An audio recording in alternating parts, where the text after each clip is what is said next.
Mesdames et messieurs, bonsoir, bienvenue à l'échiquier international.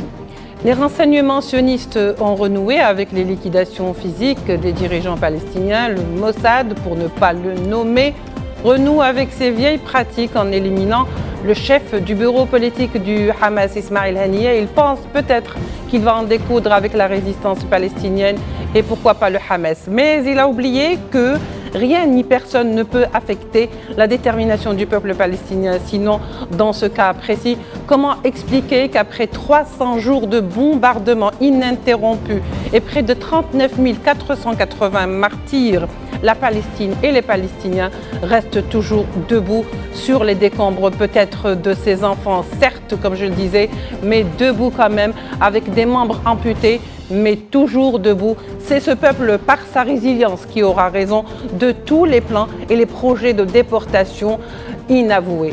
Et lorsque les États-Unis, qui défendent mordicus le droit de l'entité sioniste à se défendre, appellent les deux parties à la retenue, on est en droit de répondre et de se poser des questions, et que ces appels sont très peu fiables et qu'une correction visuelle s'impose. Non, monsieur, il n'y a pas de parti, il n'y a qu'une seule et unique partie responsable de toute cette quantité de mal, et c'est l'entité sioniste. Tout de suite le débat.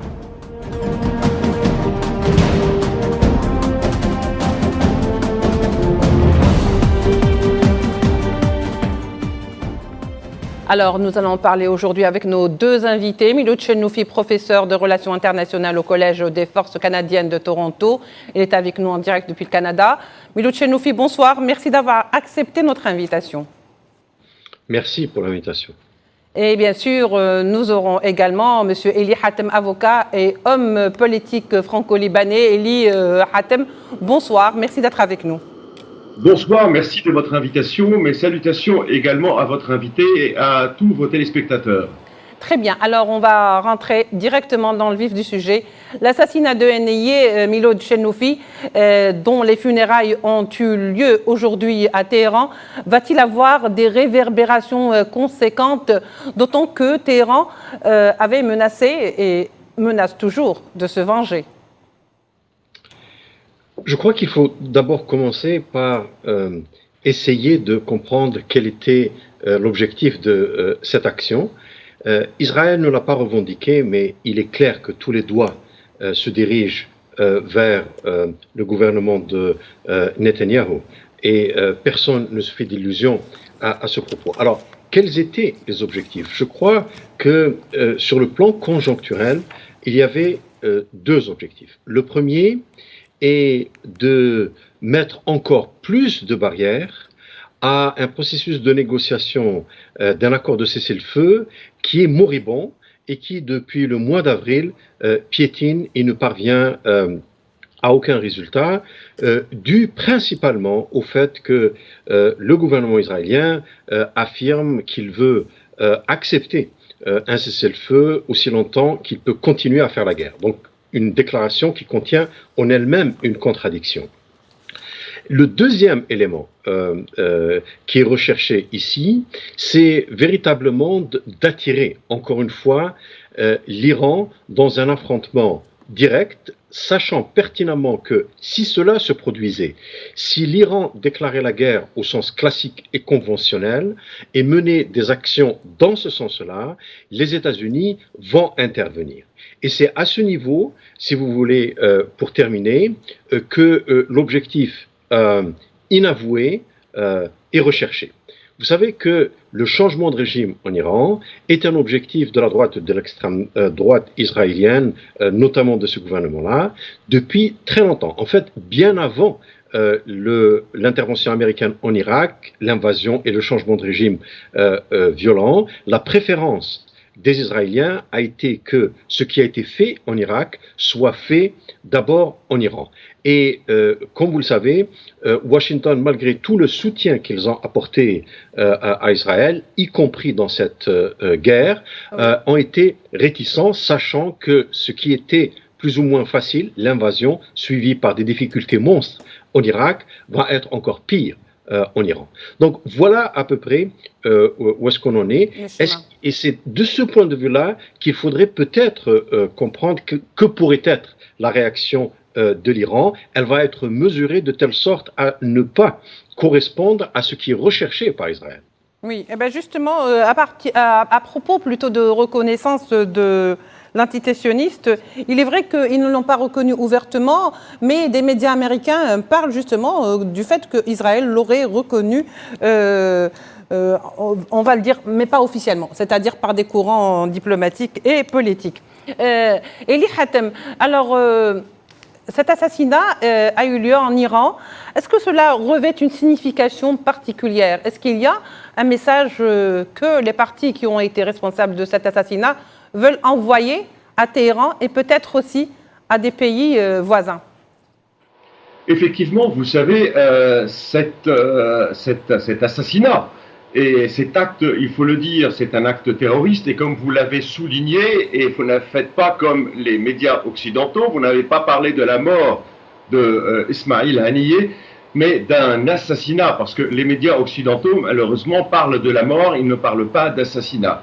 Cet acte a été commis sur un territoire étranger, c'est-à-dire en Iran, qui est un État souverain, et le message est clair, c'est que nous pouvons atteindre notre cible sur le territoire iranien.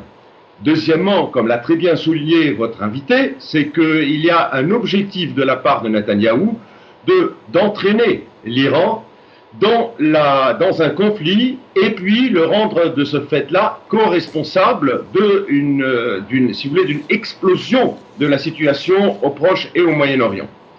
Deuxième remarque, assez importante, cet assassinat coïncide avec des révélations fracassantes de la part de l'entité sioniste dans ce bras de fer de messages et de déclarations entre Ankara et Tel Aviv. Vous vous souvenez quand Erdogan a dit que la Turquie ne va pas laisser tomber les Palestiniens, les Israéliens l'ont menacé en montrant sa photo à côté de celle de Saddam Hussein, en reconnaissant qu'ils feront la même chose que ce qu'ils ont fait en Irak. Ben oui, c'est une reconnaissance, si vous voulez, de ce projet américano-sioniste qui avait pour objectif la déstabilisation de toute la région en commençant par l'Irak, en créant progressivement Daesh qui par hasard, et j'ouvre une petite parenthèse, n'est jamais intervenu dans la guerre qui est menée contre des Palestiniens qui sont pour la plupart de confession et de religion musulmane. Et là, on voit très bien la connivence entre ces deux mouvements. Donc, autrement dit, c'est que Israël envisage, comme l'a très bien souligné votre invité, de provoquer également au sein de l'Iran, avec un changement de président de la République, une sorte également de vague de contestation interne. Et puis en même temps, on sait très bien ils savent très bien que l'opinion publique en Iran ne veut pas la guerre. Surtout avec ce changement, et surtout la jeune génération aspire plutôt à la paix, surtout avec le poids des sanctions que vit ce pays. Et donc c'est la raison pour laquelle que cette opération a été faite pour affaiblir la puissance iranienne et empêcher au gouvernement iranien d'intervenir et montrer qu'Israël est la superpuissance régionale et qu'il y a une puissance dissuasive assez importante. Alors, on pourrait se poser des questions quand même, Milou Tchenoufi, concernant cet assassinat de Ismail Haniyeh. D'abord, c'est le numéro 1, c'est le chef du bureau politique du Hamas, qui se trouve dans un pays donc tierce, très loin de ce qu'on appellerait la Palestine occupée. Et donc, cette frappe par l'entité sioniste dans un pays donc souverain rappelle l'autre frappe en Syrie de l'ambassade, qui a eu également raison de plusieurs dirigeants syriens et également palestiniens. Je veux dire, où s'arrêtent finalement les limites de l'entité sioniste lorsqu'on voit par exemple, est-ce que quand Kamala Harris dit qu'Israël a le droit de se défendre, pour reprendre ses propos. Cela veut dire qu'elle peut frapper à n'importe quelle région du monde et que si l'inverse se produisait, là, il faut se référer au droit international et passer par le Conseil de sécurité pour peut-être espérer une riposte. Mais là, je crois que vous avez résumé une réalité qui est celle du parti pris américain au Moyen-Orient. Vous savez, les Américains se présentent comme étant des médiateurs, que ce soit dans le conflit israélo-palestinien ou ailleurs. Ils ne le sont pas. Les États-Unis sont partie prenante et leur parti est connu, c'est celui d'Israël. Par conséquent, le deux poids deux mesures que vous avez décrit dans votre question correspond à cette logique-là.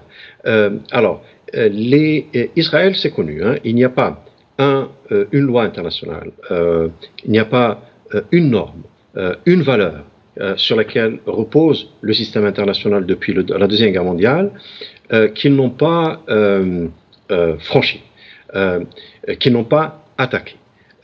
Ils le font tout simplement parce que l'impunité leur est garantie par les États-Unis. Vous savez, les Américains disent depuis le mois d'avril qu'ils travaillent d'arrache-pied pour obtenir un cessez-le-feu temporaire ou permanent. Ils n'ont abouti à rien du tout. Normalement, si vous êtes un médiateur, eh bien, le médiateur, aussi puissant que les États-Unis, peut exercer de la pression sur les parties dans la négociation. Or, comment peut-on expliquer ce rôle de médiateur lorsque vous avez toutes ces possibilités de pression sur Israël?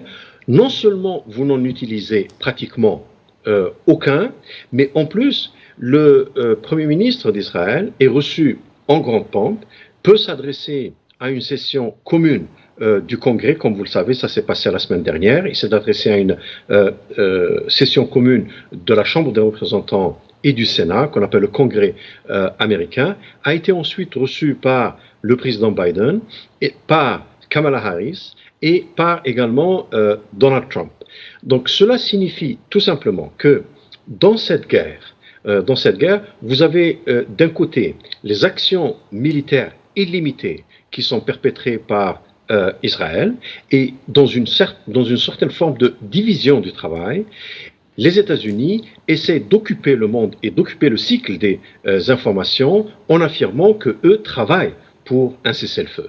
Or, en fait, ce n'est rien d'autre qu'une autre forme de couverture, puisque les États-Unis ne peuvent pas ne rien faire.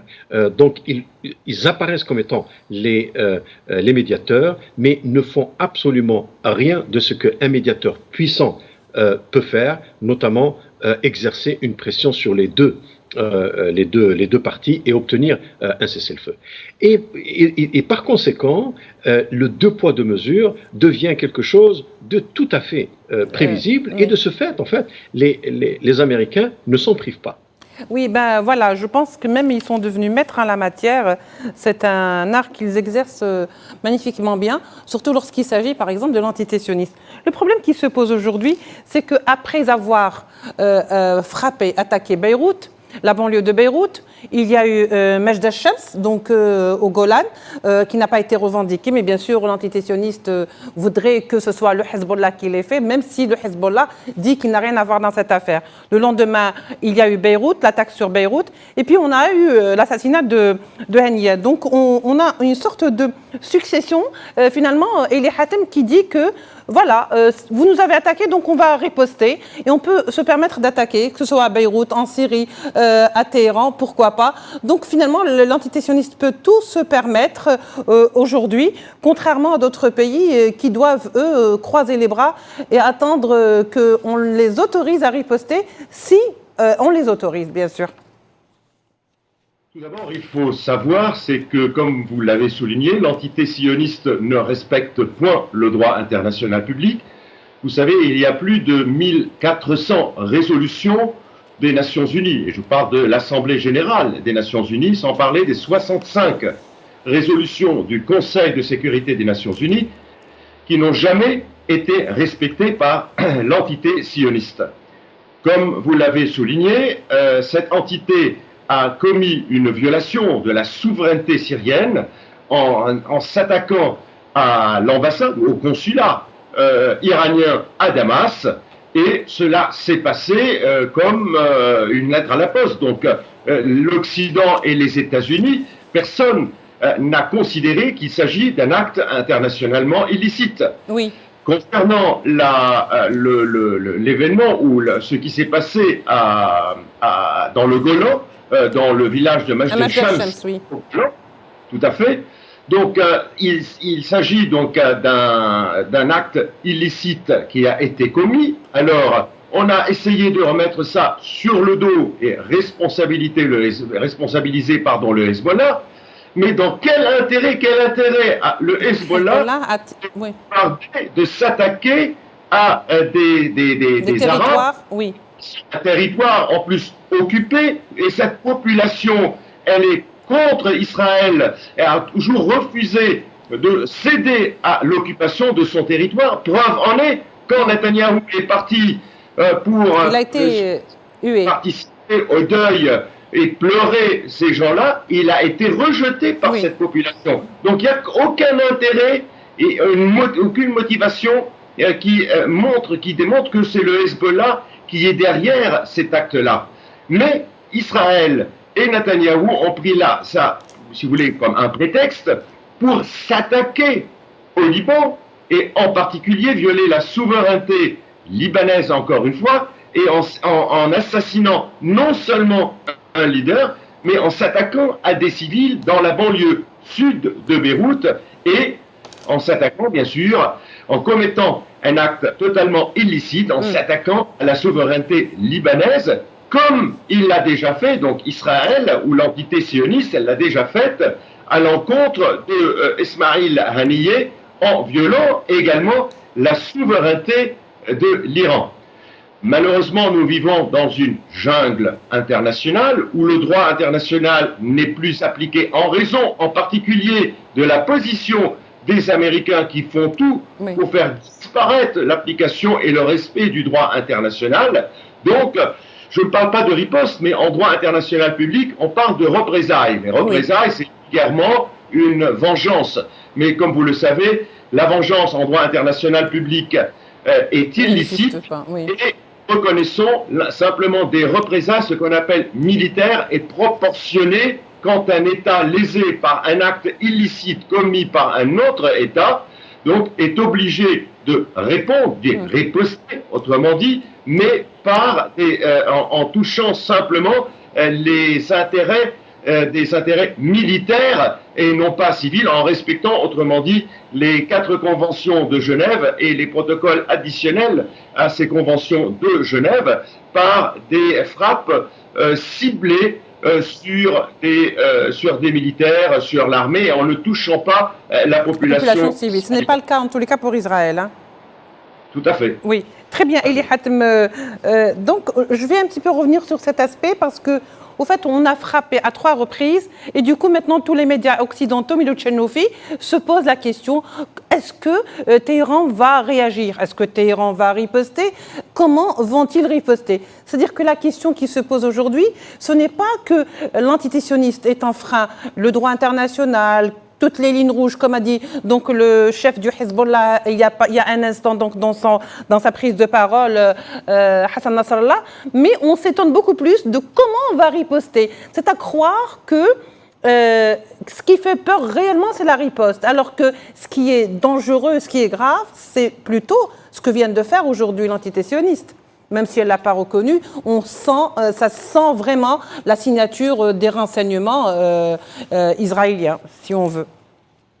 En fait, l'escalade, c'est un peu le terme qui revient très souvent dans les médias occidentaux. Oui. Cette escalade-là, elle est déjà enclenchée par les actions d'Israël ailleurs que dans la région. Ailleurs que à Gaza ou dans les territoires occupés, lorsque, comme ça a été cité, des attaques sont menées au Yémen, en Syrie, en Liban et en Iran, eh bien, c'est clair que l'origine de l'escalade vient d'Israël. Et alors, la position américaine qui est reprise plus ou moins par les médias occidentaux, c'est de dire qu'il y a un risque d'un surcroît d'escalade et qu'il ne faut pas aller là. Cela signifie que, au-delà des actions israéliennes, eh bien, on arrête d'appeler à la désescalade. Tout à fait, tout à fait. C'est un peu le problème que nous avons. Ce n'est pas très logique. Alors, absolument pas. Maintenant, cette question-là me permet d'ajouter quelque chose d'important. Depuis les années 90, c'est-à-dire depuis principalement l'assassinat de Rabin et l'effondrement du processus de paix, quelle est la stratégie de ceux qui se présentent en Israël, c'est-à-dire la droite et l'extrême droite, comme une alternative à ce processus de paix avec les Palestiniens? Il n'a jamais existé. existé. L'alternative est celle de l'usage systématique, aveugle, de la force contre les Palestiniens, la poursuite de la colonisation des territoires occupés, l'instauration d'un système d'apartheid et faire en sorte que la question palestinienne ne soit pas sur l'agenda international. Oui. Alors, comment le faire? Et c'est là le point important. Eh bien, comment le faire? C'est à travers le changement de discussion sur les questions régionales. Alors, et cela se fait de deux manières. La première manière, c'est la normalisation, qui est recherchée depuis très très longtemps et qui a abouti, comme on le sait, il y a quelques années, avec certaines monarchies du Golfe et avec le Pour faire le Maroc. taire une bonne fois pour toute contestation. Exactement. C'est-à-dire que l'idée est de normaliser sans que la question palestinienne ne soit évoquée et faire déplacer, si vous voulez, le sujet de la discussion de la Palestine, de l'occupation des territoires palestiniens, du droit des Palestiniens à la souveraineté, à quelque chose d'autre qui est celui de la normalisation régionale. Ça, c'est le premier élément. Et c'est d'ailleurs ce qui était au cœur du discours de Netanyahou devant le Congrès il y a quelques jours. Cette idée de créer une organisation, l'équivalent de l'organisation de l'Alliance Atlantique, l'OTAN, dans la région, entre Israël et les pays avec qui ils ont normalisé. Le deuxième élément, c'est celui des guerres régionales. Et les guerres régionales se font où? Se font dans les pays qui sont connus historiquement pour avoir porté haut la main la cause palestinienne. Oui. Nous l'avons vu avec l'Irak, malgré tous les défauts du régime irakien sous... Les pays de la résistance. Exactement. Exactement. Et c'est souvent des républiques. Enfin, la Syrie, l'Irak, l'Algérie. Oui, qui ont dans leur histoire des mouvements nationalistes de libération anticoloniale, etc. Donc, Israël joue toujours sur ces deux plans-là. Ce que nous voyons dans leur action agressive en Syrie, au Liban et en Iran correspond au deuxième point de la régionalisation du débat, au lieu que le débat soit sur le droit fondamental des Palestiniens à la souveraineté. Très bien, Miloud Chechenoufi. Alors, pour terminer, Eli Hatem, on va un peu revenir sur le fait que Anthony Blinken appelle à la désescalade, il appelle les deux parties. Alors, ce mot, il revient tout le temps, appelle les deux parties à la désescalade ou à faire preuve de retenue. Alors qu'il serait plus sage pour Anthony Blinken d'aller appeler l'antité-sioniste à la retenue, parce qu'il n'y a pas de deuxième partie, il n'y a qu'une seule partie qui est en train de fracasser tout le Moyen-Orient, y compris le Liban, y compris la Syrie, y compris aujourd'hui Téhéran, et bien sûr Gaza. Cela va de soi. Brièvement, M. Eli Hatem. Vous avez tout à fait raison, je disais, c'est qu'en plus, l'agresseur est clair, c'est Israël qui occupe une partie du sud du Liban, c'est Israël qui commet un génocide à l'encontre de la population palestinienne, c'est Israël qui porte atteinte à la souveraineté des pays tels que le Liban, comme la Syrie, comme l'Iran. Et donc, les États-Unis sont complices de ces différentes agressions. Les États-Unis sont complices du crime contre l'humanité qui est révélé et dont la Cour internationale de justice a été saisie, dont la Cour pénale également internationale a été saisie et est en train d'émettre de mandats d'arrêt à l'encontre de Benjamin Netanyahou et de Galland, son ministre de la guerre.